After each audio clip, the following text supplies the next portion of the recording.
अस्सलामुअलैकुम वरहमतुल्लाहि वबरकातुहू। मैं हूं डॉक्टर हामिद शाफ़ी और आप देख रहे हैं Shafia social media. Shafia social media के प्लेटफॉर्म पे आज जो सवाल है वो ये है। अस्सलामुअलैकुम हज़रत साहब, मेरा सवाल सूरह कहफ के मुतालिक है। बहुत से इल्मी अदारे हैं जो कहते हैं कि जुमा के दिन सूरह कहफ पढ़ना सुन्नत है। वो कहते हैं कि जुमा के दिन सूरह कहफ ज़रूर पढ़नी चाहिए। प्लीज़ हमारी रहनुमाई फरमाएं, क्या हर जुमे सूरह कहफ पढ़ना सुन्नत है? क्या इस तरह हम हर जुमे को सूरह कहफ पढ़ते रहे तो ये कहीं वजीफ़ा तो नहीं बन जाएगा? मैं ऑनलाइन तजवीद और तफसीर पढ़ती हूँ। हर अकेडमी और अदारे की जुमा की फ़हरिस्त में ये अमल लिखा होता है। मैं बाकी तमाम सुन्नतें यानी जो बताई होती हैं, जो अमाल बताए होते हैं वो अदा करती हूँ, लेकिन सूरह कहफ नहीं पढ़ती। प्लीज़ मुर्शद पाक इसकी वजाहत फरमा दें, जज़ाकल्लाह खैर। नीचे बेटी ने अपना नाम लिखा हुआ है लेकिन नाम जाहिर करने की इजाज़त नहीं है। आपने सवाल सुना कि सवाल है सूरह कहफ के मुतालिक। आप इस बहस से बाहर निकल आएँ कि सूरह कहफ पढ़ना सुन्नत है या सुन्नत नहीं है। फिलहाल आप इस बहस से बाहर निकल आए। कोई भी सूरत हो, कोई भी आयत हो, कोई भी इस्म हो या कोई भी सिफली अमल हो यानी जंतर मंतर हो, कोई भी अमल हो जिसको आप 3 दिन मुसलसल करेंगे और एक ख़ास तादाद में पढ़ेंगे वो वजीफ़ा बन जाएगा। मैंने इंतहाई आसान तरीन आपको जवाब देने की कोशिश की है कि कोई पढ़ा लिखा नहीं भी है तो उसे भी समझ आ जाए कि वजीफ़ा क्या होता है। आप लोगों के जहन में ये बात बैठी है कि वजीफ़ा एक ख़ास शक्ल में किसी अमल को करने का नाम है। हाँ, होता है। हर वजीफ़े का अपना तरीका है, हर वजीफ़े की अपनी शराइत है। क्योंकि अमूमी सवाल है तो मैंने अमूमी जवाब दे दिया है। कोई अमल हो, कोई कुरान की सूरत हो, सूरह कहफ की बात नहीं कर रहा, 114 सूरतों में से कोई भी सूरत हो और 114 सूरतों की जो आयात मुबारका हैं उन आयात मुबारका में से कोई भी आयत हो और 99 अल्लाह के सिफाती नाम है, उनमें से कोई भी सिफाती नाम हो, ठीक है। और इसी तरह कोई सिफली अमल है, कोई जंतर है, कोई मंतर है, आपने उसको एक खास तादाद में 1 बार, 3 बार, 5 बार, 7 बार, 21 बार, 41 बार वगैरह वगैरह खास तादाद में आपने 3 दिन मुसलसल पढ़ा, वो वजीफा बन जाएगा। अब मैं और आसान कर देता हूं। आपने सूरह यासीन है, 3 दिन आपने 1 बार रोजाना पढ़ी, अब ये वजीफा बन गया। सूरत वाक़िया है, आपने बाद नमाज मगरिब और इशा के दरमियान या रात सोने से पहले किसी वक्त भी 3 दिन सूरत वाक़िया पढ़ी, वो वजीफा बन गया। इसी तरह सूरह मोहम्मद अक्सर ख़वातीन पढ़ती हैं, सूरह फतह पढ़ती हैं, सूरह रहमान पढ़ती हैं। कोई भी सूरत आपने 3 दिन पढ़ी, अब वो वजीफा बन गया। अब तमाम शराइत वज़ाइफ की लागू होकर रहेगी। अब तमाम शराइत वज़ाइफ की लागू होकर रहेंगी। पहला मसला तो ये है कि आपको यही मालूम नहीं है कि 3 दिन आपने सूरह यासीन पढ़ी, अब इसके साथ कौन कौन सी शराइत लागू होनी है, आपको तो यही मालूम नहीं। अब उन शराइत में से एक शर्त क्या है कि अब आप एक वक्त में एक से ज्यादा वजीफा नहीं कर सकते। अब हमारे साथ कबाहत क्या है या अलमिया क्या है कि हमने सूरह कहफ को तो पीछे छोड़ दिया, वो तो हफ्ते में 1 बार है, जुमे के जुमे है। आगे हमने सूरह यासीन को भी वजीफा बना लिया, सूरत वाक़िया को भी वजीफा बना लिया, इस तरह सूरह रहमान को भी वजीफा बना लिया, फिर हमने सूरह फतह और सूरह मोहम्मद को भी वजीफा बना लिया, कई सूरतों को वजीफा बना लिया। और जिन्होंने कम अज कम सूरतों का इंतखाब किया है उन्होंने 5 सूरतों का इंतखाब किया है, यानी 5 सूरता बन गया है। पहली गलती तो यह है कि शराइत पूरी नहीं है। दूसरी गलती क्या है कि एक ही वक्त में कई वज़ाइफ शुरू कर लिए। अल्लाह, जब हमने अमलियात को समझाना, उसकी बारीकियों का हमें इदराक नहीं था, हमने सिर्फ फजाइल सुने और जाहिल मौलवियों और पीरों ने इस उम्मत को सिर्फ फजाइल सुनाए, रूह का नहीं बताया कि अमलियात की रूह क्या है, अमलियात की शराइत क्या है। या अल्लाह के नबी अलैहिस्सलातु वस्सलाम ने एक ही परेशानी के जो इतने वज़ाइफ दिए हैं, इसके पीछे हिकमत क्या है। उन्होंने फजाइल सुनाए, हमने सारे ही पढ़ने शुरू कर दिए। हम हवस के मारे हरीस लोग हैं। हमने कहा सूरह यासीन भी पढ़ो, सूरह वाक़िया भी पढ़ो, सूरह रहमान भी पढ़ो, ताकि मेरे बच्चे जल्दी अमेरिका चले जाए। बच्चे अमेरिका ना गए, बच्चे आवारा हो गए, बाजारों में फिरना शुरू हो गए, या पागल खाने में चले गए, या उन्होंने किसी को कत्ल किया तो जेल में चले गए। बच्चे अमेरिका ना गए। हमने ये सारे वज़ाइफ या सारी सूरतें पढ़ना शुरू कर दी कि मेरी बेटियों की अच्छी जगहों पे शादी हो गई। बच्चियों की अच्छी जगहों पे शादियां तो ना हुई, वो गई तो यूं वापस आई। वो गई, कोई 2 महीने बाद वापस आ गई, वो 4 महीने बाद वापस आ गई, कोई 6 महीने बाद वापस आ गई। और जो वापस नहीं आई या जिसके पास वापसी का रास्ता नहीं है, मेरी उस बेटी से पूछो कि किस अजाब में वो जिंदगी गुजार रही है। मां ने वजीफे पढ़े कि मेरी बेटियां सुखी हो जाएगी। आज बेटियों से पूछो कि बेटियां कितनी सुखी हैं। अल्लाह बोलो, जब आप एक से ज्यादा अमल करोगे और उन 2 अमाल की या 3 अमाल की या 5 अमाल की जितने आप कर रहे हो, उनका मजाज आपस में नहीं मिलेगा, आप टंगे नहीं टंगे जाओगे। शाफी ने इतनी बात समझाई है, बस कुछ भी नहीं होगा, कुछ भी नहीं होगा।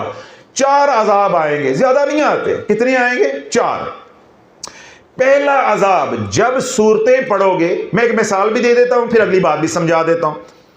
अक्सर घरों में औरतों का क्या कहना, अक्सर मर्द भी दिन में सूरह यासीन पढ़ रहे हैं और रात को सूरत वाक़िया पढ़ रहे हैं। अब मेरा सवाल है, अल्लाह के नबी अलैहिस्सलातु वस्सलाम ने सूरह यासीन खैर व बरकत के लिए दी, रिज़्क़ के लिए दी, सर आंखों पे। अल्लाह के नबी अलैहिस्सलातु वस्सलाम ने सूरह वाक़िया किस काम के लिए दी है? कभी सोचा, कभी शर्म आई है कि अल्लाह के नबी अलैहिस्सलातु वस्सलाम ने जिस अपने गुलाम को या साइल को या सहाबी को जो अमल दे दिया, उसने फिर उस अमल के अलावा कोई अमल नहीं किया? क्या यह बात मिंबर से बताना जरूरी थी कि नहीं थी? सिर्फ सूरह यासीन के फजाइल बयान करना जरूरी थे या सूरत वाक़िया के फजाइल बयान करना जरूरी थे? जब हमने फजाइल को बारीकियों के बगैर बयान किया अवामुन्नास के सामने, अवाम लालची होती है, अवाम जाहिल होती है, अवाम हरीस होती है। मैंने क्या कहा? उन्होंने कहा ये भी पढ़ लो, ये भी पढ़ लो, ये भी पढ़ लो। अल्लाह मानो, अगर थोड़ा सा भी आपको शऊर है, थोड़ा सा भी आपको इल्म है, आपका गला खराब हो जाता है। आप एक वक्त में 2 डॉक्टरों का इलाज करवाओगे या एक डॉक्टर से इलाज करवाओगे? एक डॉक्टर से इलाज करो। इसी तरह डॉक्टर ने अगर आपको एक एंटीबायोटिक लिख कर दी है तो आप एक एंटीबायोटिक खाओगे या 2 खाओगे? सारी बातें आपको समझ आ रही हैं।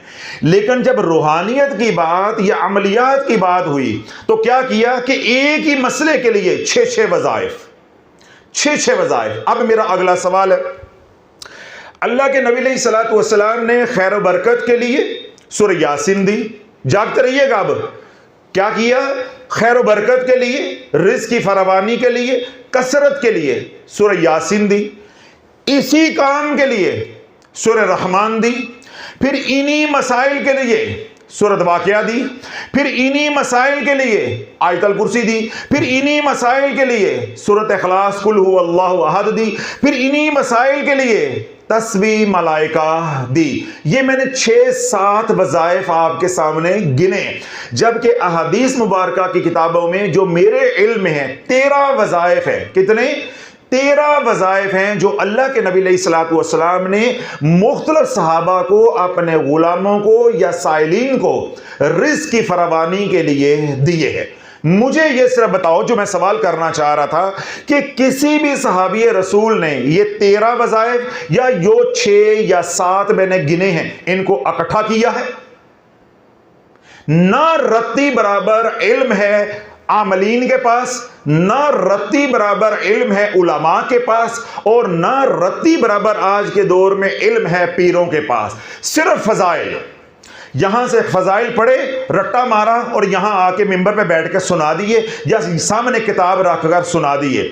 अब अल्लाह, मैंने आपसे सवाल किया है, अब्दुल्ला बिन मसऊद रजी अल्लाह ताला अन्हो को अल्लाह के नबी अलैहिस्सलातु वस्सलाम ने सूरह वाक़िया दी, उन्होंने सूरह वाक़िया अपनी बेटियों को सिखलाई, और आज ये हमारे तक पहुंच रही है और हमारे जरिए इंशाल्लाह क़यामत तक चलती रहेगी। ऐसे ही है। अब मेरा सवाल फिर ये है कि अब्दुल्ला बिन मसऊद को मालूम नहीं था कि सूरह यासीन भी पढ़नी है इसके साथ। अब मेरा सवाल यह है कि अब्दुल्ला बिन मसऊद रजी अल्लाह ताला अन्हो को मालूम नहीं था कि सूरत इखलास पढ़ने का बहुत सवाब है, हम ये भी पढ़े, मैं अपनी बेटियों को सिखलाऊं। अब्दुल्ला बिन मसऊद को दीगर औरादो वज़ाइफ जो रिज़्क़ के लिए अल्लाह के नबी अलैहिस्सलातु वस्सलाम ने अपनी ज़ाहरी हयाती मुबारका में अपने गुलामों को दिए, क्या अब्दुल्ला बिन मसऊद को उन तमाम औरादो वज़ाइफ का इल्म नहीं था? आज 15वीं सदी के पीरों को इल्म है। जिस सहाबी रसूल को, जिस साइल को, जिस गुलाम को जो बात कह दी है वो वहीं ठहर गया है। जिनको सूरह यासीन दे दी है उन्होंने सूरह यासीन सारी जिंदगी पढ़ी है। जिसको तस्बीह मलाइका अराबी को दे दी है उसने तस्बीह मलाइका पढ़ी है। जिसको सूरत वाक़िया दे दी है उन्होंने सूरत वाक़िया पढ़ी है। अल्लाह के नबी ने तरीका छोड़ा कि एक वक्त में एक अमल। अल्लाह के नबी ने यह नहीं फरमाया कि मैंने पहले 12 अमल बताए हैं, 13वां आज बता रहा हूं, इनमें से जोन सा भी कर लो कोई तुक्का लग जाएगा। क्या ऐसी बात माज़अल्लाह फरमाई है? नहीं। आके दुखड़ा बयान किया। अल्लाह के नबी सल्लल्लाहु अलैहि वसल्लम ने उसकी वुसअत को देखा, उसके बातन को देखा, उसकी इस्तिदाद को देखा, उसकी ज़रूरत को देखा। जिस तरह का बंदा था, जिस तरह का अमल कर सकता था, जिस तरह की उसकी ज़रूरत थी, उसको वो वजीफ़ा अनायत कर दिया। ये वुसअत रहमत है। ये अमलियात के इल्म के अंदर वुसअत का इजहार है, ताकि जब ये आमाल मेरे दुनिया से जाने के बाद मेरी उम्मत में फैले तो हर बंदा हर अमल नहीं कर सकता। तो जो मेरी उम्मत के उलमा होंगे, अहले इल्म होंगे, आमलीन होंगे, अमलियात के माहिर होंगे, उनके पास क्या होगी? चॉइस। उनके पास क्या होगी? चॉइस होगी। अब मैं आपको दलील देता हूं। मेरा मजाज है आतशी, मिसाल दे रहा हूं, मेरा मजाज क्या है? आतशी, यानी आग का उनसर मेरे मजाज के अंदर ज्यादा है। अब मैं सूरह वाक़िया अगर पढ़ना शुरू करूंगा तो मुझे गुस्सा आना शुरू हो जाएगा, मेरी तबीयत के अंदर चिड़चिड़ापन आना शुरू हो जाएगा। इसका क्या मतलब है कि सूरह वाक़िया का वजीफा मेरे साथ मुताबिकत अख्तियार नहीं कर रहा। अब मुझे तस्बीह मलाइका से नफा ज्यादा होगा। और अगर अल्लाह के नबी सल्लल्लाहु अलैहि वसल्लम ने तमाम अमाल हर बंदे को दिए होते तो अल्लाह आज हम मजबूर होते कि 13-14 अमाल रिज़्क़ के लिए हम कैसे कर पाते। तो अल्लाह के नबी सल्लल्लाहु अलैहि वसल्लम ने एक रेंज दी है, एक वैरायटी दी है कि जिस तरह जिसका मजाज है या जो जिसकी ज़रूरत है, इस गुलदस्ते में से एक फूल वो उठा ले या एक फूल की खुशबू सूंघ ले, अपनी ज़रूरत पूरी कर ले, अपना इलाज कर ले। हम कम वक्तों ने क्या किया कि गुलदस्ता ही लूटना शुरू कर दिया। हमने कहा पूरा गुलदस्ता ही उठा लो। और कुछ ऐसे लानती बदबख्त किताबें बेचने वाले और रसाले बेचने वाले आ गए कि उन्होंने उम्मत को जब हरीस पाया तो उन्होंने किताबें छाप दी, रसाले छाप दिए, 5 सूरता छाप दिया, फिर अपने अपने मसलक का 5 सूरता आ गया। उसके अंदर मनगढ़ंत और मौजू अहादीस मुबारका नकल की गई, यानी झूठे फजाइल बयान किए गए। जब झूठे फजाइल अवामुन नास ने पढ़े, अब उनकी बला जाने शराइत क्या होती हैं। अब वो सुबह सूरह यासीन भी पढ़े और शाम को सूरत वाक़िया भी पढ़े। अब इन दोनों सूरतों के मजाज आपस में नहीं मिलते। जो बंदा सुबह सूरह यासीन पढ़ेगा, रात को सूरत वाक़िया पढ़ेगा, वो यूं जकड़ा जाएगा उसके घर में। जो मैं कह रहा था कि 4 अजाब आएंगे, ज्यादा नहीं आएंगे। पहला अजाब रिज़्क़ की तंगी है। मुशक्कत किसके लिए की जा रही है? रिज़्क़ की फरावानी के लिए। तो काले कपड़ों वाला क्या कह रहा है? रिज़्क़ की तंगी आकर रहेगी और क़यामत तक का वक्त है कि हमें झूठा साबित करके दिखाओ। जब सुबह सूरह यासीन पढ़ोगे, रात को सूरत वाक़िया पढ़ोगे। मैं सिर्फ अभी 2 की बात कर रहा हूं, 5 की बात नहीं कर रहा। दरमियान में ला हौला वला कुव्वता इल्ला बिल्लाहिल अलीय्यिल अज़ीम की बात नहीं कर रहा। चौथे कलमे की, पहले कलमे की बात नहीं कर रहा। 1.25 लाख आयत करीमा की बात अभी ठहर कर करूंगा, अभी बात नहीं कर रहा। अभी तो सादा तरीके से ढोलकी बजाने की कोशिश कर रहा हूं, बात समझाने की कोशिश कर रहा हूं कि अगर आज के दौर में 2 वज़ाइफ भी करोगे, जिस तरह सुबह सूरह यासीन और रात को सूरत वाक़िया, रिज़्क़ बढ़ने की बजाय रिज़्क़ की तंगी आना शुरू हो जाएगी। क्यों? सूरह यासीन का मजाज और है, सूरत वाक़िया का मजाज और है। सूरह यासीन का मजाज मुतदल है और सूरत वाक़िया का मजाज जलाली है। जब ये 2 मजाज आपस में टकराएंगे तो चिंगारियां निकलेगी। घर में मियां बीवी का मजाज नहीं मिलता, क्या उस घर में खुशियां आती, आसूदगी आती है, उस घर में रहमत होती है, उस घर में तो आया हुआ रिज़्क़ भी निकल जाता है। तो यूं जब औरादो वज़ाए, उनके जो हरूफ हैं, कलिमात हैं, उनकी जो आयात हैं, जब उनका मजाज आपस में टकराएगा या आज की जुबान में एनर्जी आपस में टकराएगी, दरमियान में पढ़ने वाला पिसेगा, उसके बाद दूसरे भी पिसते जाएंगे। हाँ, अगर पढ़ने वाला मुत्तकी है, यहां बड़ा अहम नुक्ता है, बड़ा अहम नुक्ता है, खास तौर पे उन माइयों के लिए जिन्होंने शनील की रजाइयां और शिफॉन का दुपट्टा लेके पायसूरता पढ़ा है, उनके लिए बड़ा अहम नुक्ता है। अगर पढ़ने वाला मुत्तकी है, नहीं मजा आया, नहीं मजा आया। अगर पढ़ने वाला मुत्तकी परहेजगार है, गुनाहों से बचा हुआ है, उसे कुछ नहीं होगा।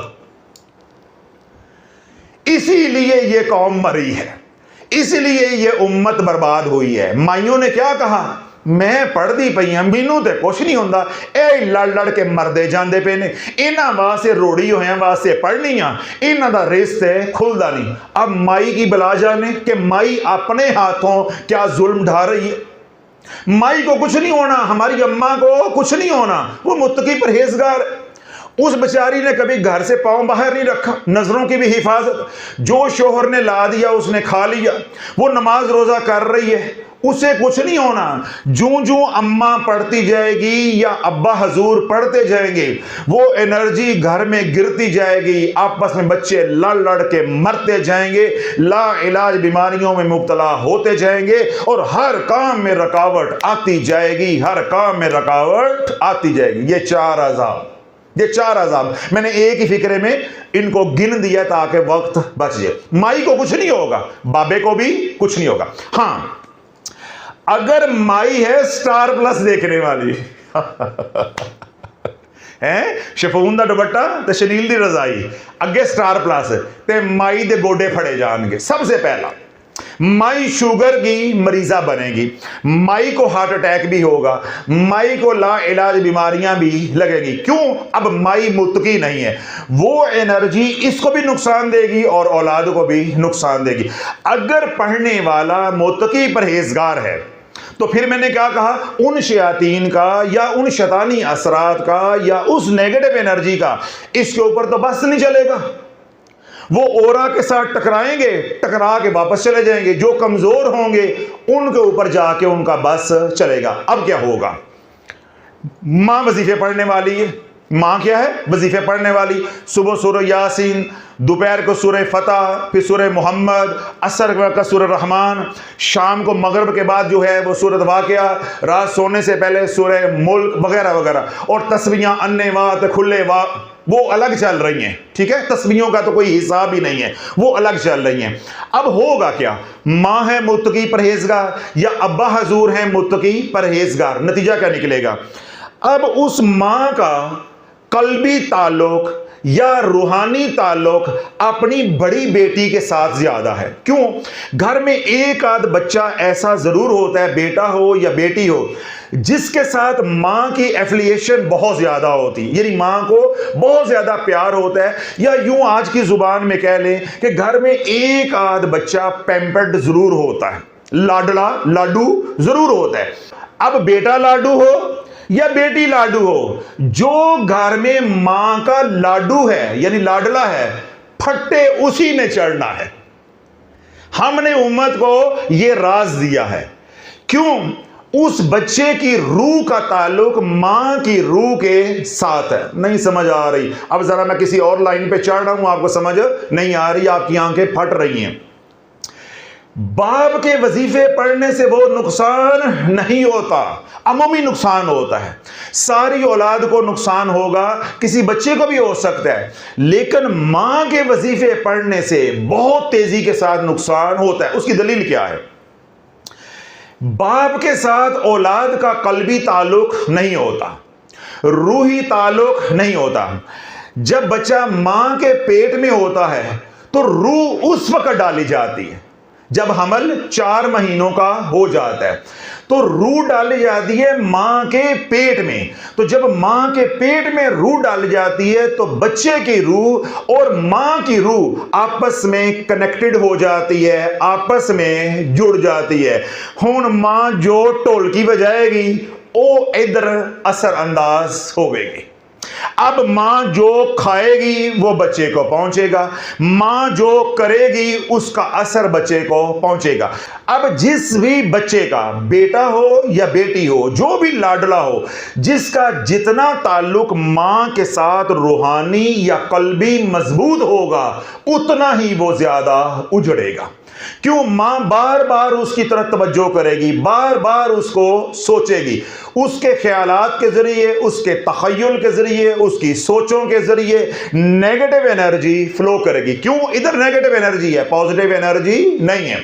जो अंदर होगा, मैंने क्या कहा, वही इधर असरअंदाज होगा। अब मां क्योंकि रजत की मरीजा बन चुकी है, जिस बच्चे के बारे में ज्यादा वो फिक्रमंद होगी, बार बार राबता करेगी, बार बार सोचेगी, वो उतना ही उजड़ता जाएगा। तो मां क्या कर रही है? मैं तो इन्होंने भले वास्ते पढ़ दी पई, ऐ भला होंदे आए, मैं तो इन्होंने भले वास्ते पढ़ दिए। इसलिए माएँ मुझे कहती हैं, ए काले कपड़े वाले ने साढ़े घर लड़ाइयां पाती हैं। भाई मैंने लड़ाइयां नहीं डाली, मैंने आईना दिखाया है कि मजीद बर्बाद होने से बच जाओ। नबी के तरीकों को भी समझो और तरीकों की रूह को भी समझो, सिर्फ फजाइल नहीं पढ़ने। अगर बात फजाइल पे खत्म होती है, मैं बड़ा कड़वा सवाल करने लगा हूं, इस कड़वे सच को बर्दाश्त कर रहे हैं बाप ने। अगर बात फजाइल की है तो कहां मर गए वो मौलवी, कहां मर गए वो पीर? जब ईरान और इस्राइल की जंग हो रही थी और अपने पासपोर्ट जमा करवा रहे थे कि हमें फलस्तीन भेजो, हमें गजा में भेजो, हमने जिहाद करना है, जिहाद के फजाइल नौजवान नस्ल को सुना के उकसाया जा रहा था और उम्रा से हदिये लिए जा रहे थे, चंदा इकट्ठा किया जा रहा था। शाफी का सवाल यह है, तब तुम्हारे फजाइल कहां चले गए थे? अगर बात फजाइल पे है, अब तो मौका था, अब तो मौका था। पहले तो बहाना था कि हम जा नहीं सकते, इसलिए फजाइल सुना रहे थे कि चंदा इकट्ठा किया। कितने मौलवी हैं, कितनी तंजीमें हैं, कितनी जमातें हैं जिन्होंने गजा के नाम पर पैसा इकट्ठा किया? क्या किसी एक ने भी पहुंचाया है? और जब वहां जिहाद शुरू हुआ है तो ईरान का साथ देते, वहां पहुंचते, मिसाइलों के ऊपर बैठकर सूरह यासीन पढ़ते हुए जाते, आयतल कुर्सी पढ़ते हुए जाते। फिर तो ईरान के मजाइल ये हैं, मौलवी अंदर हुजरे सुते ही रहे ने, निकला कोई निकला। इसी तरह अगर फजाइल ही सब कुछ है तो भारत की और पाकिस्तान की जंग हुई, किसी मौलवी का बयान आया? कोई मौलवी घर से बाहर निकला? कोई रैली निकली? या अपनी फौज के हौसले बढ़ाने के लिए इन्होंने कोई प्रोग्राम किया? नहीं, सारे हुजरों में आराम करते रहे, बस यही सोचते रहे, मेरे मदरसे ते ड्रोन ना आ जावे, दुआ करो मेरे मदरसे ते ड्रोन ना आ जाए। आयतर कुर्सी पढ़ पढ़ के फूका मार दे रहे, मेरी मस्जिद ते ड्रोन ना आ जाए। ये है फजाइल की दुनिया, ये है फजाइल की दुनिया। मैंने क्या कहा, अगर बात है फजाइल की तो जाओ फिर जिहाद करो, अगर बात है फजाइल की तो जाओ हज करो जाके। तो जब मैं यूं कहूंगा तो क्या कहेंगे, वो जी जिहाद की कुछ शराइत होती हैं ना जी, वो हम शराइत पे पूरा नहीं उतरे। मैं कहूंगा भाई फजाइल हैं हज के, जाओ हज करो जाके, तो क्या कहेंगे जी, वो जी हम साबे नसाब नहीं है ना जी, हज की कुछ शराइत होती हैं। तो यही तो शाफी रो रहा है कि जिन आमाल के आप फजाइल सुना रहे हो, उन आमाल की भी कुछ शराइत हैं, उन आमाल की भी कुछ शराइत हैं। जब आप आमाल एक से ज्यादा करोगे और आपको इल्म नहीं है कि इसका क्या मजाज है और इसका क्या मजाज है, और अवाम को इल्म नहीं होता और होना भी नहीं चाहिए, इसलिए तो अमलियात की बुनियादी और पहली शर्त यह है कि एक वक्त में एक ही अमल करो। और फिर अगला मौजज़ा क्या है या करम वाली बात क्या है, आपने वजीफा गलत सिलेक्ट कर लिया। बड़ी अहम बात है, बड़ा अहम नुक्ता दे रहा हूं। आपने वजीफा अपने मजाज के खिलाफ मुंतखब कर लिया, आपको इल्म नहीं था। कुरान का मौजज़ा यह है, शुरू में वो वजीफा आपको नुकसान देगा, 3 चांद के बाद वही अमल, वही वजीफा, वही सूरत, वही इस्म आपकी रूह के साथ मुताबिकत अख्तियार कर जाएगा। ये कुरान का मौजज़ा है, ये कुरान का मौजज़ा है, ये रूहानियत का कमाल है। आपने गलती से कोई वजीफा बिन जाने, बिन पूछे, बिन शराइत के पढ़ना शुरू कर दिया। अब वो आपको रास नहीं आ रहा, क्यों? वो आपकी रूह के साथ मुताबिकत या मजाज के साथ मुताबिकत नहीं रखता। कोई बात नहीं, छोटे मोटे नुकसानात होंगे, सदका खैरात करते रहे। 3 चांद के बाद वही अमल आपकी रूह के साथ कंपैटिबल हो जाएगा। तबाही कहां से फैलती है, एक अमल किया, वो 3 महीने के बाद हमारी रूह को रास आना शुरू हुआ, साथ एक और शुरू कर दिया, यहां से तबाही फैली। इसलिए अमलियात का जो पहला सबक हम उम्मत को सिखा रहे हैं वो ये कि अगर आपने इस मैदान में आना है तो एक ही अमल करना है, एक ही अमल के आमिल बनो। जब आप एक अमल संभालने के काबिल हो जो, फिर किसी आमिल कामिल के पास जाओ, वो तुम्हें बताए कि भाई अगर तुम्हारी ये जरूरत है तो इस अमल के साथ आप ये अमल कर सकते हैं या ये अमल नहीं कर सकते। जिस तरह कोई शख्स है वो सूरह वाक़िया का आमिल बन जाता है, सूरह वाक़िया का आमिल बन जाता है, या सूरह जिन का आमिल बन जाता है। अब ये दोनों सूरतें क्या हैं? जलाली हैं। अब उसको मालूम नहीं है, वो कहता है मैं ला हौला वला कुव्वता इल्ला बिल्लाहिल अलिय्यिल अज़ीम का भी अमल करना चाहता हूं, या आयत करीमा का भी अमल करना चाहता हूं। अब वो किसी आमिल कामिल के पास नहीं जाता, वो महज फजाइल पढ़ता है। जो ही वो ये 2 अमाल करेगा, पहले जो सूरह जिन का अमल किया है वो भी फासद हो जाएगा, इसी तरह अगर सूरह वाक़िया का अमल किया है तो वो भी फासद हो जाएगा। क्यों? इतनी जलाली एनर्जी पैदा होगी कि सब कुछ जल के राख हो जाएगा, जितनी उसके पास दुनिया है सब जल जाएगी, बाकी दौड़ जाएगी, वो कल्ला रह जाएगा। और अगर एनर्जी थोड़ी सी बढ़ गई, उसका ज़हनी तवाज़न खत्म हो जाएगा, यानी वो अपना ज़हनी तवाज़न खो बैठेगा। गलती कहां हुई कि वज़ाइफ वो कर लिए या जोड़ वो लगा लिया जिनका आपस में मजाज नहीं बनता था। इसी एतबार को हमारे पास एक फैमिली आई, जब मैंने उसकी हिस्ट्री सारी देखी, मैं ये पढ़ती हूँ, मैं ये पढ़ती हूँ, हम घर में ये पढ़ते हैं, ये पढ़ते हैं, वो सारा लिखा हुआ। मैंने कहा जी मसला क्या है? रिस्क की बहुत तंगी है। तो जो रखिएगा, रिस्क की बहुत तंगी है। जब मैंने औरादो वज़ाइफ की सारी हिस्ट्री पढ़ी तो मैंने बॉल पेन के साथ उसमें से 3-4 वज़ाइफ को सर्कल किया। अब क्या था, वो तस्बीह मलाइका पढ़ रही है, साथ दुरूद अहले बैत पढ़ रही है। मेरे बयान सुने, तस्बीह मलाइका पढ़ रही है, साथ क्या पढ़ रही है? दुरूद अहले बैत। अब ये दोनों अमाल क्या हो गए? जमाली। ये दोनों रिस्क को खींचते हैं। दुरूद मग़फ़िरत या दुरूद अहले बैत या दुरूद पाक का कोई भी सीगा है, ये क्या है? रिस्क को खींचते हैं। तस्बीह मलाइका रिस्क को खींचती, ये तो हो गया दुरुस्त। अब इधर उसने क्या किया कि ला हौला वला कुव्वता इल्ला बिल्लाहिल अलिय्यिल अज़ीम 313 बार, और रोजाना 1000 मरतबा आयत करीमा। अब ये ला हौला वला कुव्वता इल्ला बिल्लाहिल अलील अज़ीम या आयत करीमा ये रिज़्क़ को दौड़ाते हैं, ये दुनिया को भगाते हैं और अल्लाह के करीब करते हैं। ला कुछ नहीं रह जाता इल्लल्लाह मगर अल्लाह, सब कुछ लुट जाता है। किस तरह आपको समझाएं अल्लाह वालों, ये जलाली अमाल दुनिया के लिए नहीं है, ये दुनिया का निज़ाम चलाने के लिए हैं, ये दुनिया का निज़ाम चलाने के लिए हैं। ये जलाली अमाल आमलीन के लिए, खवास के लिए होते हैं। ये जलाली अमाल औलिया अल्लाह के लिए होते हैं, कुर्ब और मार्फत के लिए होते हैं, हक और बातिल की जंग लड़ने के लिए होते हैं, हुकूमत करने के लिए यानी रूहानी हुकूमत करने के लिए होते हैं। ये जलाली अमाल मेरे आपके लिए नहीं होते, अवामुन नास के लिए जमाली अमाल होते हैं। क्यों? अवाम की तलब क्या होती है या मतलूब और मकसूद क्या होता है? दुनिया। तो मैंने क्या आपको दलील दी है कि तस्बीह मलाइका पढ़ोगे दुनिया आएगी, दुरूद पाक पढ़ोगे दुनिया आएगी, तस्बीह करोगे यानी अल्लाह की पाकी बयान करोगे, सुभान अल्लाह का जिक्र करोगे दुनिया आएगी, हम्द करोगे अल्हम्दुलिल्लाह का जिक्र करोगे तो दुनिया आएगी, इस्तगफार करोगे तो दुनिया आएगी, ला हौला वला कुव्वता का जिक्र करोगे तो दुनिया जाएगी, आयत करीमा पढ़ोगे तो दुनिया जाएगी। अब मुझे बताओ कि मैं कैसे समझाऊं ठंडा माहौल ते मिठे चावल। ये कौम समझने वाली नहीं है, ये कौम समझने वाली नहीं है।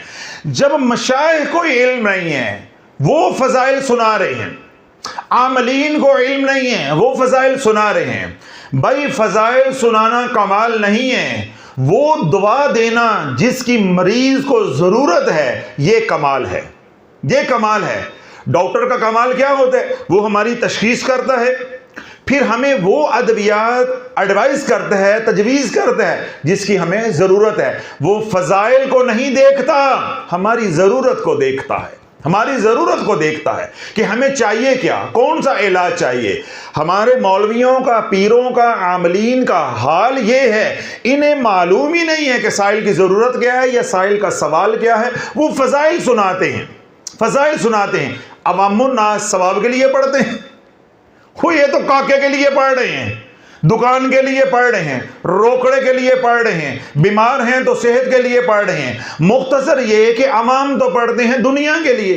तो मैंने क्या समझाया है कि जब जमाली अमाल करोगे तो दुनिया आएगी, जब जलाली अमाल करोगे तो जो दुनिया है वो भी चली जाएगी। तो अल्लाह ये जो सवाल मैंने वीलॉग का हिस्सा बनाया है इसमें मैंने तफसील के साथ ये बात समझाई है कि बात सूरह कहफ की नहीं है, बात सूरह यासीन की नहीं है, बात सूरह वाक़िया की नहीं है या सूरह मुल्क की नहीं है। बात यह है कि किसी एक सूरह मुबारक को वजीफा बना लो, कोई और वजीफा नहीं बनाना। बाकी कुरान को तरतील के साथ, तरतीब के साथ पढ़ो। किसी आयत को, किसी सूरत को, किसी इस्म को अब मजीद वजीफा नहीं बनाना। हाँ, अगर आपकी ज़रूरत है या आपका शौक है तो फिर शराइत पूरी करो। उन शराइत में से पहली शर्त यह है कि हादी ढूंढो, मुर्शद ढूंढो, प्रोफेसर ढूंढो, उस्ताद ढूंढो जो आपको चलाए, जो आपको बताए कि इस अमल के साथ ये अमल कर सकते हैं या नहीं कर सकते, और अगर करेंगे तो इसकी क्या शराइत होंगी, क्या तरीकाकार होगा। ये घर बैठे काम करने वाला नहीं है। घर बैठे आप एक वजीफा कर सकते हो, सूरह कहफ का कर लो, सूरह यासीन का कर लो, सूरह वाक़िया का कर लो, सूरह जिन का कर लो, सूरह मुज़म्मिल का कर लो, जो आपको पसंद है। वो मैंने आज राज भी आपको बता दिया। अगर आप गलत भी मुंतखब कर बैठोगे, अपने मजाज के खिलाफ भी मुंतखब कर बैठोगे, डेट डजंट मैटर, कोई परेशानी की बात नहीं। पोली पोली डोल की ज्यादा से ज्यादा 3 महीने बजेगी, उसके बाद मुताबिकत अख्तियार हो जाएगी। यानी आपका मजाज और वजीफे का मजाज आपस में मैच होना शुरू हो जाएगा। आपकी एनर्जी, ओरा की और वजीफे की एनर्जी काफ़ी हद तक आपस में मैच हो जाएगी। अब उसी अमल से आपको नफ़ा होना शुरू हो जाएगा। अब आपने एक अमल बिन मुर्शद के, बिन हादी के, बिन उस्ताद के, बिन प्रोफेसर के कर लिया, कर सकते हो, दूसरा नहीं कर सकते, दूसरा नहीं कर सकते। जो ही आपने दूसरा किया, मुमकिन है वो आपके मजाज के साथ तो कंपैटिबल हो, लेकिन पहले जो अमल किया है वो उसके साथ कंपैटिबल ना हो, कुछ भी नहीं होगा, टूंगे जाओगे, कुछ भी नहीं होगा। 4 अजाब आएंगे, रिस्क की तंगी आएगी, गुर्बत इतनी आएगी कि शाफी ने क्या कहा कि कुत्ता बिल्ली भी इज्जत के साथ रोटी खाएंगे, इज्जत के साथ तुझे रोटी नहीं मिलेगी जब तू रज्जत का शिकार हो जाएगा। घर में लड़ाइयां होंगी, कत्लो गारत होगी, खुला और तलाक तक मामलात जाएंगे। अगली बात क्या है कि बीमारियां छोटी छोटी, बाद में ला इलाज बीमारियां। आखिरी अजाब क्या आएगा? हर काम में रुकावट, जिल्लत जिल्लत जिल्लत, रुसवाई रुसवाई और रुसवाई। जब ये 4 अजाब आएंगे, जहां दुनिया में तू जाएगा हर कोई तुझे यही कहेगा जादू थी गया है, जादू थी गया है, जबकि जादू तो है ही नहीं। ये तो तेरी कारस्तानी है, ये तो तेरी करामत है कि तूने 6 वजीफों को जोड़ा है, 6 वजीफों को जोड़ा है। अल्लाह बोलो हमारी खवातीन है, मुझे हैरत है, हंडिया बनाती हैं, उन्हें मालूम है कि गोश्त के अंदर कौन कौन सी सब्जी डलती है या किस सब्जी के साथ कौन सी सब्जी हम जो है वो मिला सकते हैं। औरतों को रेसिपी का इल्म है और अमलियात की रेसिपी का कोई इल्म नहीं है। अभी पढ़ लो तो अभी पढ़ लो, एदा भी सवाब है तो एदा भी सवाब है। भाई जो सब्जियां हैं सबका नफा है, सबके फजाइल हैं। सारी सब्जियां काट के एक ही हंडिया में डाल दो, फिर जेड़ा तुहाडे नाल रात नूं होवेगा ओ फिर शाफी नूं जरूर दसे। आज मजा तो तब है ना, मजा तो तब है कि सारी सब्जियों के नफे हैं। अल्लाह ने जितने फल दिए हैं सबके फजाइल हैं, गोश्त की जितनी भी इकसाम हैं सबके फजाइल हैं। हर तरह का गोश्त बोटी करके, तिक्का बोटी करके सब इकट्ठा डाल दो। इस तरह घर में फ्रूट आए 5 6 7 8 10, सबकी तिक्का बोटी करके एक डोंगे में इकट्ठा डाल दो, मेहमानों के सामने रख दो। इस तरह मौसमी सब्जियां 5 6 7 8 10 सब ले आओ, सबकी तिक्का बोटी करो, हंडिया में डाल दो। लेकिन शर्त एक है, जेड़ी फिर रात नूं होवेगी ना उसका 10% मुझे जरूर बताना। ते जे वीडियो बना के सेंड कर दो तो मैं उंज ही मुरीद हो जावांगा। शर्त एक है, तुम करो, मेरे रोकने से तुमने रुकना नहीं है, तुम करो।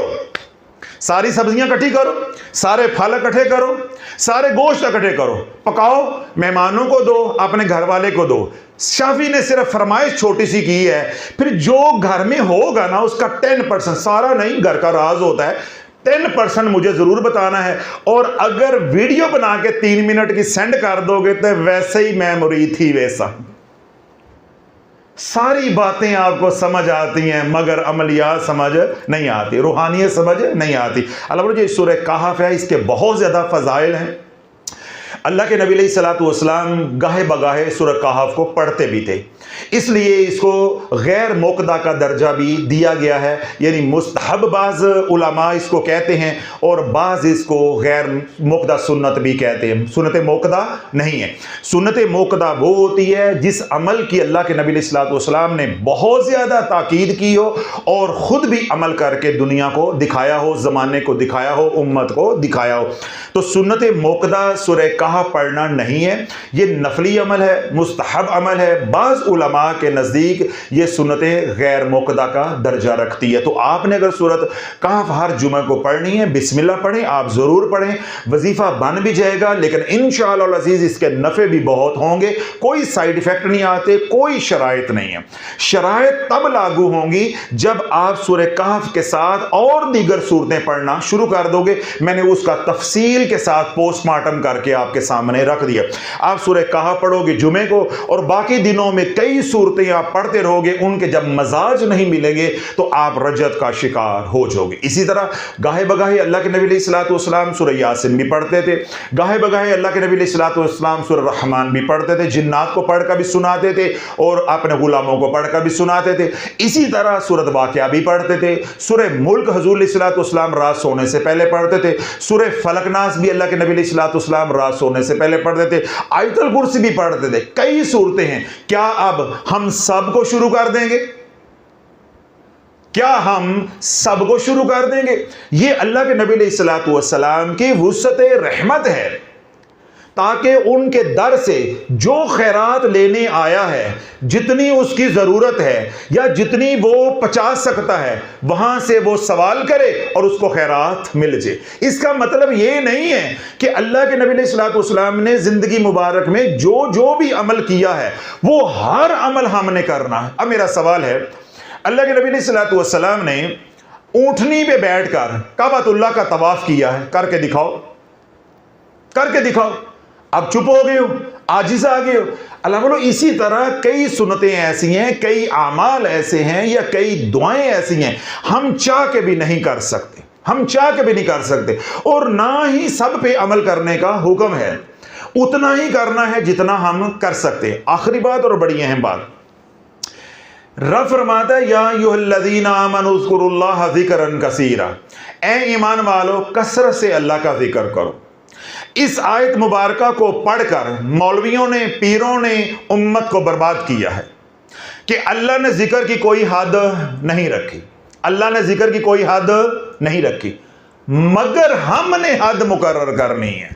नहीं समझ, नहीं समझ, किथे जावा ते मंजी किथे डावा। या अय्युहल्लज़ीना आमनू उज़्कुरुल्लाह ज़िक्रन कसीरा, जिक्र की कोई हद नहीं है। वज़्कुरुल्लाह कसीरन लअल्लकुम तुफ़्लिहून, कसरत से अल्लाह का जिक्र करो ताकि तुम कामयाब हो जो, कोई हद नहीं है। ये हद अल्लाह की तरफ से नहीं है, हमने हद मुकर्रर करनी है। अब मैं दलील देता हूं। ये दस्तरखान लग गया, इसके ऊपर 15 खाने लगे हैं। कितने खाने लगे? 15। किसके लिए लगाए हैं? मेहमान के लिए। और किसने लगाए हैं? मेजबान ने। अब मेजबान कहता है सब खाओ, कोई हद नहीं है, तुम्हारे लिए पकाए हैं। अब ये शाफी की जिम्मेदारी है कि उतना ही खाना है जितना मैं हजम कर सकूं। इसी तरह जवानी में लव का मसला है, दोनों खानदान एक दूसरे को नहीं पसंद करते। आपने अना का मसला बनाकर वज़ाइफ शुरू कर दिए कि मनवा कर छोड़ेंगे वरना हमने ट्रेन के नीचे सर दे देना। धमकियां लगानी शुरू कर दी, नीला पीला चिट्टा काला वो भी शुरू कर दिया, साथ वज़ाइफ भी शुरू कर दी। ये सब कुछ नाजायज है, ये सब कुछ नाजायज है, ये सब कुछ तेरे पे पलट कर आना है। अब होता क्या है, आपने अपने खानदान में किसी की बेटी का रिश्ता मांगा, ना बेटी करा के राजी है ना उसके बड़े देकर राजी हैं। बिलफर्ज ऐसी सूरत हाल भी हो सकती है कि बेटी राजी हो, 4-5 लोग जो बड़े हैं वो राजी ना हो, यह सूरत भी तो हो सकती है ना।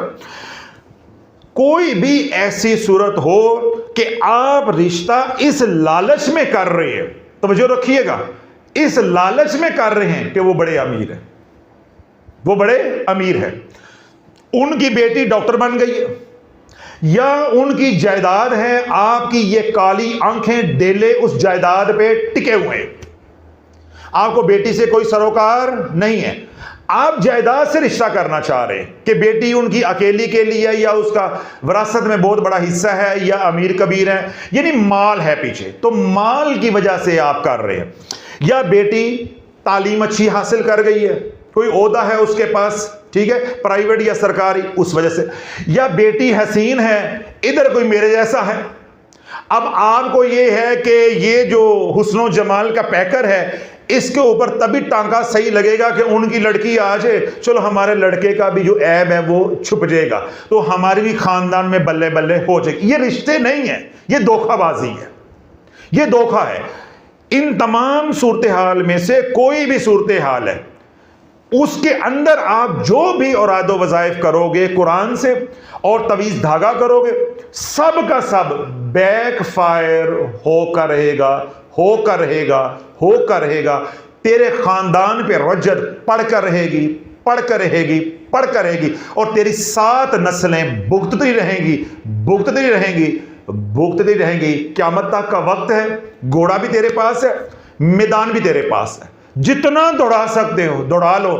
अगर मेरी जिंदगी में यह ना हुआ और मेरे मरने के बाद हुआ तो आकर मेरी कब्र पे बात कर लेना। ये होकर रहना, ये होकर रहना। क्यों? जब आपने कुरान को नाजायज मकासद के लिए इस्तेमाल किया, वो एनर्जी ने बाउंस होना ही होना है। अब होता क्या है, जिस तरह मिसिस काशिफ गुमन साहब हैं, उन्होंने गिले किए हैं, शिकवे किए हैं, देखो जी मैंने बेटी का रिश्ते के लिए वजीफ़ा किया, बेटे के लिए किया, अब हमारा तो हो गया। मैंने तो पहले वाजे कर दिया कि जहाँ ज़रूरत होगी वहाँ पे ये गोली चल के रहेगी और इंशाल्लाह कामयाबी भी मिलेगी। आगे वो ये कहती हैं कि लोग जायज़ और नाजायज़ काम के लिए वजीफ़े करते हैं और उनके काम भी होते हैं। बीबी तूने मेरे बयानात काम तक सुने हैं, उनके काम जब हो जाते हैं फिर क्या होता है वो नहीं तुमने सुना। अभी भी दोहराया है कि 7 नस्लें ये वजीफे खा जाएंगे। अब सुनो, आपने नाजायज काम के लिए, जैसा बेटी के रिश्ते की हम बात कर रहे हैं, आपने पढ़ाई शुरू कर दी। मिसाल के तौर पे आपको किसी ने कहा 11 मरतबा सूरह मुज़म्मिल पढ़ो, या मुंह में इलायची रखकर 1100 मरतबा या वदूदू पढ़ो, ताकि वो रिश्ता हमें दे दें, वो जो मुखालफत कर रहे हैं वो बाज आ जाए। अब आप एनर्जी जनरेट किए जा रहे हो, वजीफा पढ़े जा रहे हो, जो भी किसी ने बताया हुआ है उनका तसव्वुर कर करके इम्कान है, तवज्जो नहीं कर रहे। असल अब मौजू हमारा शुरू हुआ है। इम्कान है, बल्कि कवी इम्कान है कि रिश्ता हो जाएगा। ये कुरान है, ये एनर्जी है। जितना आप खलूस के साथ, तड़प के साथ, चाहे फ्रॉड ही है, पढ़ोगे, क्या होगा, वो एनर्जी उनके ओरा में जाती जाएगी। हर बंदे की क्या है, एक बर्दाश्त है।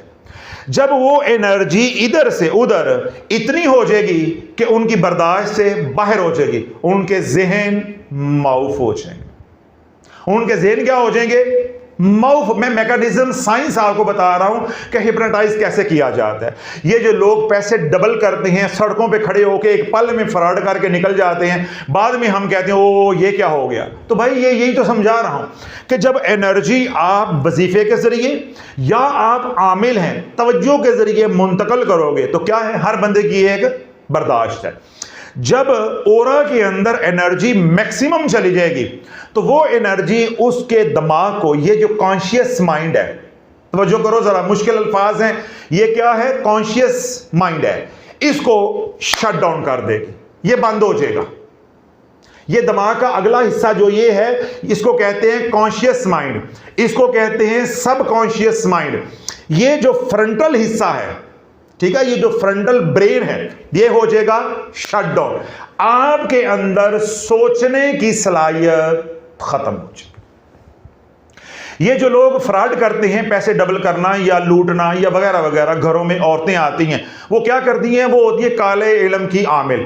उन्होंने ज़कात दी होती है, बरसों की रियाजत होती है, वो 2 लफ्ज़ पढ़ते हैं पढ़ाई के जरिए या कोई चीज़ खिला दी उसके जरिए, आपको हिप्नोटाइज करते हैं, लूट के निकल जाते हैं, बात ख़त्म हो जाती। उसके बाद क्या होता है, मज़ा नहीं आ रहा, जवाब नहीं आपने दिया, उसके बाद क्या होता है, क्या आप हमेशा हिप्नोटाइज रहते हैं? अगले ही लम्हे, लुटने के अगले ही लम्हे, जो ही वो लुटेरा आपसे दूर होता है, उसकी एनर्जी आपसे अलग होती, आप होश में आ जाते हैं। ऐसे ही होता है, अगले ही लम्हे आप होश में आ जाते हैं। क्यों? उसने परताव डाला, आपके ऊपर इंप्रेशन डाला, आप माउफ हो गए, आपका ये जो हिस्सा है ये शट डाउन हो गया, सोचने की ताकत ही खत्म हो गई, आपको कुछ समझ ही नहीं आ रहा मैं क्या करना है क्या नहीं करना। वो जो कुछ कहेगा आप करते जाओगे, जो कुछ कहेगा आप करते जाओगे, अच्छा बुरा जो भी वो कहे, जो ही वो आपसे अलग होगा उसका इंप्रेशन खत्म हो जाएगा, उसकी एनर्जी का तासुर असर खत्म हो जाएगा, आप होश में आओगे तो आपकी आंखें खुल जाएंगी, हमारे से फ्रॉड हो गया। अब आओ, आपने वजीफे पढ़े, आपने तवीज़ जलाए, आपने उल्टा सीधा जो कर सकते थे किया कि हमने रिश्ता लेकर छोड़ना है, या जहां उन्होंने कर दिया हमने तोड़कर छोड़ना है और लेकर छोड़ना है।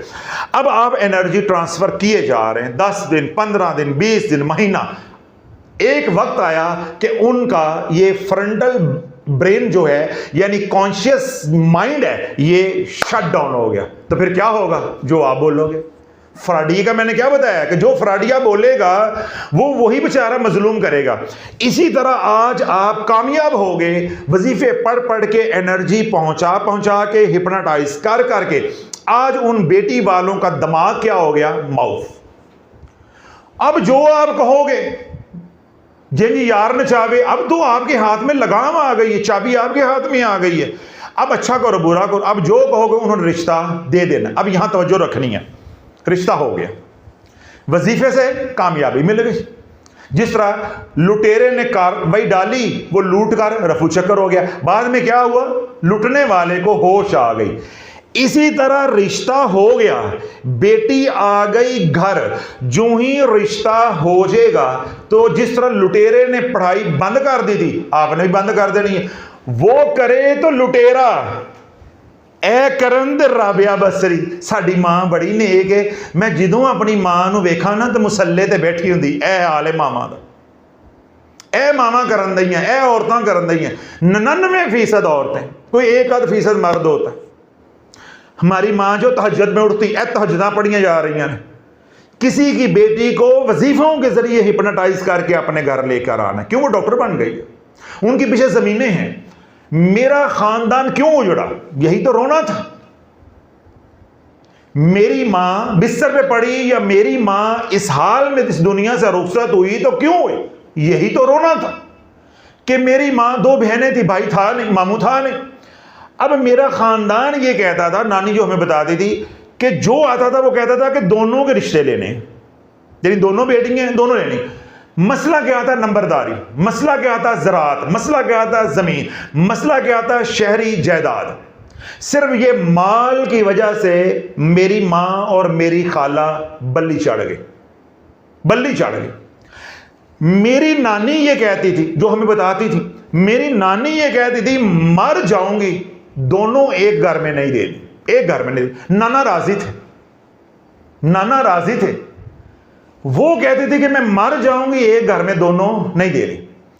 बेटा मेरा है नहीं, अल्लाह ना करे एक ही घर में दोनों दुखी हुई तो किसके साथ जाकर दुख सुख करेंगी है? तो दोनों अलग अलग ब्याह होंगे, अल्लाह ना करे कोई एक दुखी होती, चलो दूसरी हो, उसका दुख सुख सुनने वाला कोई दरवाजा तो खुला रहे। अब जब ये मेरी नानी ने स्टैंड लिया तो यहां से हम दुश्मनी में आ गए। ये हमारा कसूर है कुल। और ये कहानी कितनी पुरानी है?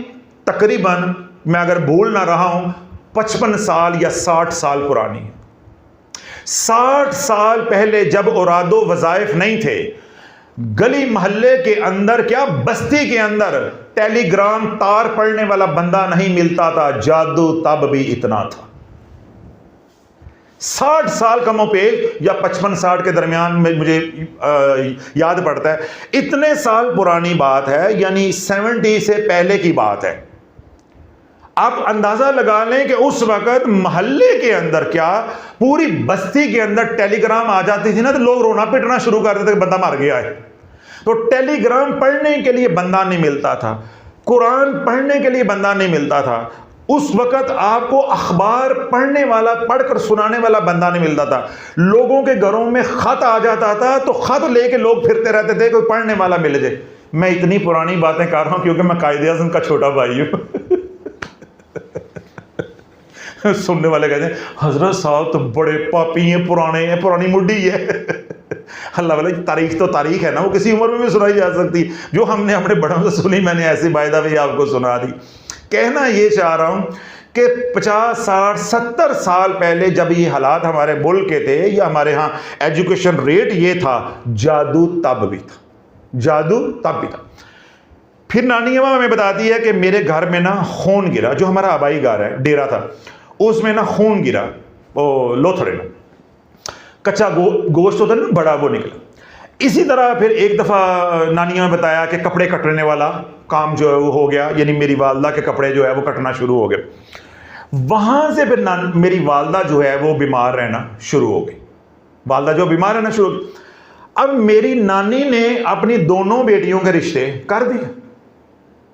समझ आ रही बात? अब मेरे जो खालू हैं वो एसडीओ थे उस वक्त, तो जो मेरे वाले साहब हैं वो मातड़ मेरी तरह जिम्मेदार थे, जरा कमजोर थे। दूसरा रिश्ता जो है, बड़ी जो बेटी थी यानी मेरी खाला जो है, उनका एसडीओ की तरफ हो गया, वो लाहौर शिफ्ट हो गए, ये इधर आ गए। अब खानदान में अभी रिश्ते, रुखसतियां नहीं हुई, अभी वो निस्बत तय हुई, बस ये निज़ाम जो है वो शुरू हो गया। तो मेरी नानी ने कोई दर नहीं छोड़ा। अल्लाह वाला, जब लोग हमारी तजलील करते हैं ना तो मेरा खून खोलता है। मेरी नानी, जब तक मुझे होश है कि वो मुझे नानी ने पाला, मेरी माँ तो वही है, जब मैं पैदा हुआ तो मुझे नानी को दे दिया, इसलिए मेरे अपने बहन भाइयों के साथ या ये वो फासला है, यानी मेरी वो उस तरह के साथ अंडरस्टैंडिंग जो है वो नहीं है। तो मेरी नानी मुझे बताती थी कि बेटा मैंने कोई दर नहीं छोड़ा। उस जमाने में, जिस जमाने में टांगे के अलावा कोई सवारी नहीं होती थी, कोई दर नहीं छोड़ा। जहां पता चला है ना, मैं गई हूं, करते गए। जिस तरह मैं कहता हूं, लेंदे गए, नुकसानात, सेहत खराब, मामलात खराब, जो उस वक्त जराए थे या जहां तक वो भाग दौड़ कर सकते थे उन्होंने की। फिर जब हम बड़े हो गए, यानी मेरे बड़े बहन भाई बड़े हो गए, फिर वो बेचारे अपने ताई भागते रहे, जहां किसी ने बताना उन्होंने लेकर जाना। अब वो करते करते वो जादू, वो वजीफे जो मेरी माँ के ऊपर किए, वो इतने पुराने हो गए कि जहां जाते थे वो कहते थे जी हम इलाज तो करते हैं लेकिन साढ़े वसों बार है, हम काट नहीं कर सकते, कि अमल इतना पुराना हो चुका हुआ, अमल इतना पुराना हो चुका है, शदीद हो चुका हुआ। अब जब वो स्वाद आती, यानी महीने में या 2 महीने के बाद जब वो घड़ी आती, वही वक्त आता, वो मैच कर जाता, माँ की तबीयत ख़राब होना शुरू हो जाती। वो एक बार तबीयत ख़राब होती, वो 2 हफ्ते जो है कभी अस्पताल में आ रहे हैं तो कभी अस्पताल से जा रहे हैं, कभी उधर आ रहे हैं तो कभी इधर जा रहे हैं। यानी इन हालात के अंदर हम सब बहन भाई भरे हुए, तो कोई बंदा नहीं मिला, कोई बंदा नहीं मिला।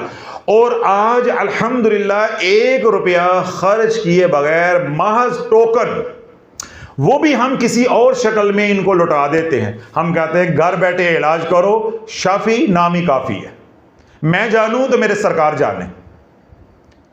और हमें उसका सिला क्या मिलता है कि जो अल्फाज में हम बयान नहीं कर सकते, हम अल्फाज में बयान नहीं कर सकते। तो लोग, अगर आप अमलियात में एक बार फंस गए,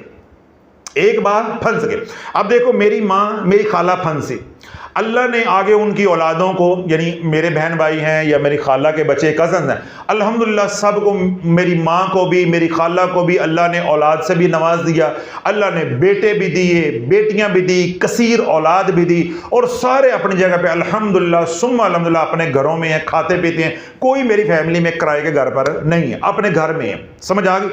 लेकिन जिन्होंने ये सब कुछ किया उन्हों का नाम नहीं बचा, उनका नाम नहीं बचा। ये नहीं है कि मैंने बड़े हो गए कोई इंतकाम लिया वो मेरे से पहले, मेरी होश संभालने से पहले ही खूह खाते हो गए हुए। कहना ये चाह रहा हूं कि अगर आपने किसी को हिप्नोटाइज करके रिश्ता कर लिया, जो कि मैंने कहा कभी इम्कान है हो जाएगा, या मेरी मां वाला मसला हो गया कि कहीं कर दिया तो फिर दुश्मनी पाल ली कि वहां बसने नहीं देनी, वहां जादू करते रहना है, वहां ये करते रहना है, वो जो कुछ भी आप करोगे, अल्लाह ना करे वो घर तोड़ने में कामयाब भी हो जाते हो, वहां से तोड़ के अपने घर में लाने पे कादर भी हो जाते हो, कामयाब भी हो जाते हो, जो कुछ करोगे ये लौट कर आना है, ये लौट कर आना है, ये लौट कर आना। अगली बात, आपने वहां से रिश्ता तोड़ा, अपने से जोड़ा, घर आ गई, या कहीं और देने से पहले ही आपने वजीफे करके उनको हिप्नोटाइज कर लिया, आप ले आए अपने घर। सुनो फिर क्या होगा। वजीफों के जरिए नाजायज तरीके से हिप्नोटाइज करके जब आप किसी को अपने घर लेकर आओगे, चाहे रिश्ता मांग कर लेकर आओ, तो चाहे अपनी माशूक को लेकर आओ, जिस तरह भी है, जो भी सिनेरियो है, आप अपने घर में ले आए, वो जो लुटेरा है, फ्रॉडिया है, वो क्या करता है, अपना इंप्रेशन डालता है, आपके कॉन्शियस माइंड को शट डाउन करता है, लूट